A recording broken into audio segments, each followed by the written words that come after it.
Hey everyone, it's Ben Hardy here, and in today's video, we'll be looking at the all-new Jeep Wagoneer Carbide Edition. Before getting this video, though, a huge shout out and thank you to the Doug Smith Dodge Ram Jeep Chrysler here in Spanish Fork, Utah, for giving me some time with this Wagoneer. I'm going to include a link to their inventory in the description down below so you can check out what they have currently. If you have any questions, need any help, just ask for Hunter.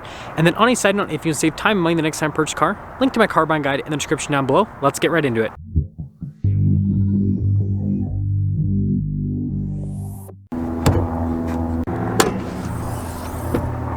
Under the hood, we have a naturally aspirated 5.7 liter V8 that goes through an 8-speed automatic transmission. Fuel economy is 15 around town and then 20 on the highway, with power outputs being 392 horsepower and then 404 pound-feet of torque. And obviously, we got to say farewell to this engine because, well, the 23 Wagoneers are going to have the new Hurricane Inline 6, which I'm sure that's going to be a really cool, powerful powertrain, but you can't go wrong with a good old-fashioned naturally aspirated V8. Where's my track? Now, before we go over the front end, I do want to mention, if you want to see more videos just like this, then I recommend you subscribe because I post content every single day. So starting with the hood here, you guys can see it's flat there in the center and then kind of raised off on either side, not too far on the side though. And then notice that the Wagoneer logo has been blacked out. Now you can see we have these cool daytime running lights there with the LED headlamps, and then notice that Jeep's signature front grille here has also been blacked out. You got the camera there in the center, and then down below also blacked out. It's kind of a theme with this, right? And then you got the tow hooks here, and then you guys will also notice with the lights how everything's kind of like smoked out. It looks really cool, and you do have parking sensors in the front end. And then putting it all together, it is really good looking, especially blacked out. Like, I think this is just how the Wagoneer should look. Coming around the side here, our tire wheel setup is 285, 45, 20 in the front and over in the rear as well. And then you'll notice that the wheels are also blacked out as part of this package, and you actually have the Wagoneer logo there in the center of the wheel. And then notice that the fender flares here are body painted. We have another Wagoneer logo all blacked out, and then you can see the fixed side steps there. Notice the mirrors are body painted, got the door handles, and then all the window trim also blacked out. And yeah, when you put it all together, this kind of looks like the Batmobile Wagoneer in a way. So here's our key fob. We have our unlock function, our lock function, remote start, and then the opening here for the hatch. So just press that a couple times and it'll pop right open. Popping into the rear, you guys can see there's actually decent storage space here in the back. And then notice we have really nice vacuum lines. That's always a big plus. This button right here is to close the hatch yet again if you want to do that. We also have a 12 volt here on the other side. Now if you're wondering for the seats, this is what these little straps are actually for, is to like pull those back into place. For example, if you do want to throw the third row down. And well, now we're gonna use that button right there to lower the hatch back down. Now taking a look here at the taillights, again, cool distinctive design. Notice everything's kind of like darker with the coloration. And then same thing here with the Wagoneer logo on the back end, and then the trim that kind of connects everything together. And then we've got our Quadra Drive badge, again, all blacked out. Parking sensors here at the bottom with the bezel that covers the receiver hitch. And of course, got our exhaust tip there at the bottom. Now, payload on this Wagoneer is over 1,400 pounds. Towing capacity, I believe, is just over 7,000 pounds. I'll have to double check the window sticker to see the options, so might be wrong on that, but we'll check that later. Anyways, that's the rest of the rear. Now, this package is built off of a Series 1, but it has quite a few features. So you guys can see we've got a sunshade here in the rear. And then I love this trim here just up above. And then look at like all of the padding with the stitching. Got the Alpine sound system here, and then here is that side step. And then here are the seats in the Carbide Edition. Notice perforated in the center portion there. And then you got little latch right here to kind of throw things forward if you want. Now, one big benefit of the Wagoneer here is you have tons of space in the third row. You can very comfortably fit adults back here. I have my own vent here in the back. I've got some USBs, and I got a little cup holder. And then headroom is also really good back here. And notice that the rear seats are just as nice as the second row seats as well, which is a big plus. And we have our own sunroof here in the back. Again, this is built off of a Series 1, but it's got a lot of features. Well, since I don't want to run these beautiful vacuum lines, I'm not going to put my feet on the carpet, but you guys can see legroom back here just as good. I promise, just believe me. Anyways, we've got some vents here, and then we've got our climate controls just down below, and then notice we have heated seats for the second row, and then we've got a bunch of charging ports as well. And then headroom's also solid. And we've got a cup holder armrest back here. Now with the front door panel, you got that same gray trim, and then you guys can see here with all the padding and the stitching, all of our window controls, which all of them are automatic. You've got your mirror adjustment right here. We've got our memory seat function, and then notice blind spot monitoring there for the mirror itself. Another speaker here for the Alpine sound system, and tons of storage on the door. And then here's the front seat. Again, you can see perforated there in the center, and the seats are very comfortable, by the way, if you're wondering. Lots of nice padding, and then all of the power adjustments there on the side. We've got our light control right here, and then you guys can see there for the pedal adjustment. And then notice again with the gray trim, the metallic trim, that is cool looking. And steering wheel is power adjustable.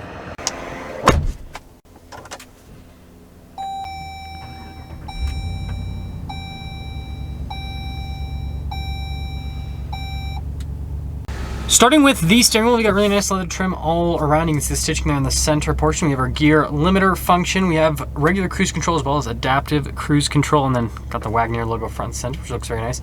Controls to center stack, phone controls as well. There are radio controls in the back of the steering wheel. I've always found this two-spoke design, by the way, to be pretty interesting. Turn signal stock, windshield wiper stock.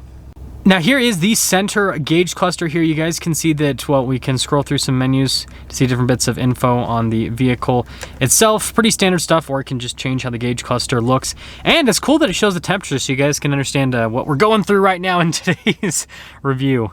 Now the other cool thing is the drive modes. So when I go into sport mode, notice it gives me a little depiction. You got your auto, snow, sand, mud, and then you have a rock mode as well. And since this isn't equipped with air suspension, the modes will mostly change how the four-wheel drive system and the transmission responds.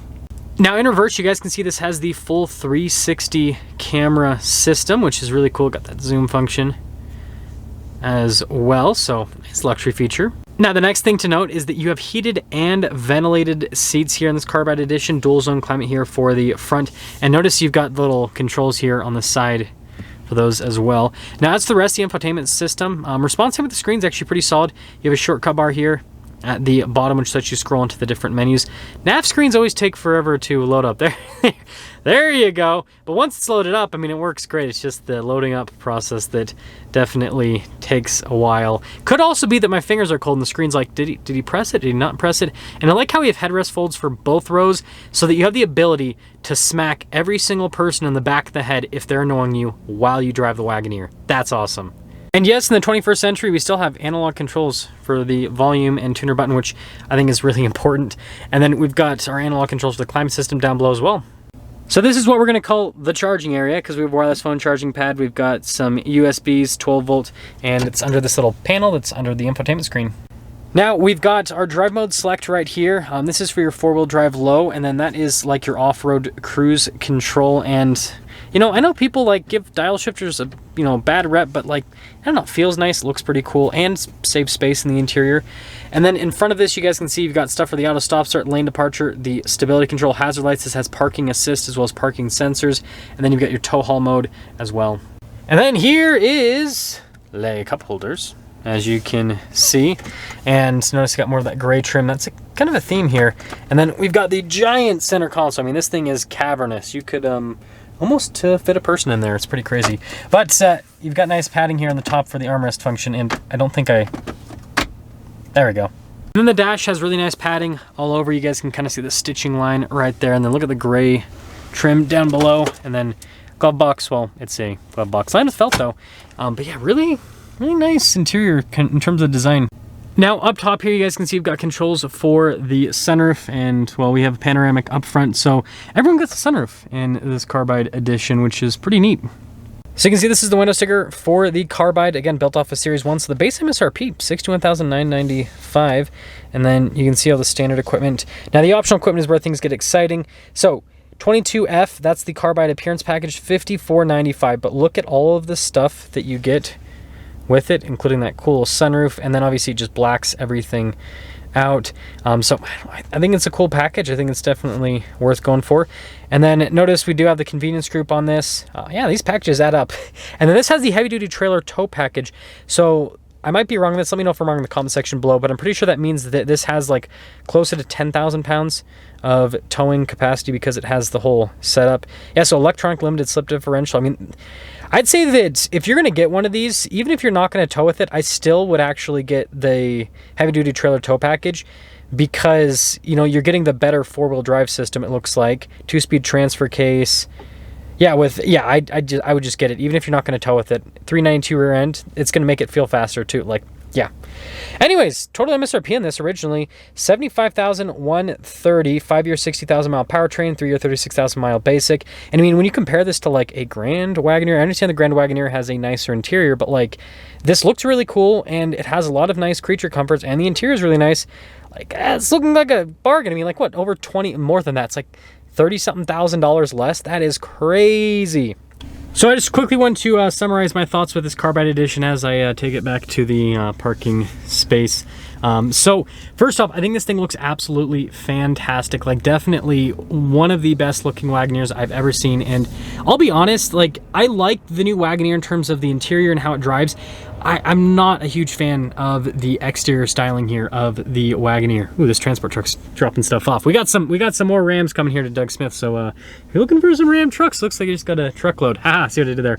But anyways, what I was saying is, yeah, I think this actually looks good. Like, for me, this is actually a Wagoneer that I personally would consider purchasing because of how this thing looks. It actually, I don't know, it looks the part that I feel like the Wagoneer should have always looked. So let me know what you guys think about this, but I think this is the package to go for because getting this Series 1 with the Carbide and with the convenience group and everything, you get all the luxury features and you're not paying an insane price. Like, I'd much rather have this over a Series 3 any day of the week. With like, this is literally perfect, and that's probably why it sold so fast. That's gonna sum things up with our video on this Carbide Edition Wagoneer. Let me know what you guys think about this package, and again, a huge shout out and thank you to the Doug Smith Dodge Ram Jeep Chrysler here in Spanish Fork, Utah for me sometime with this Wagoneer. Check out the description down below. Ask for Hunter if you have any questions. I'll see ya.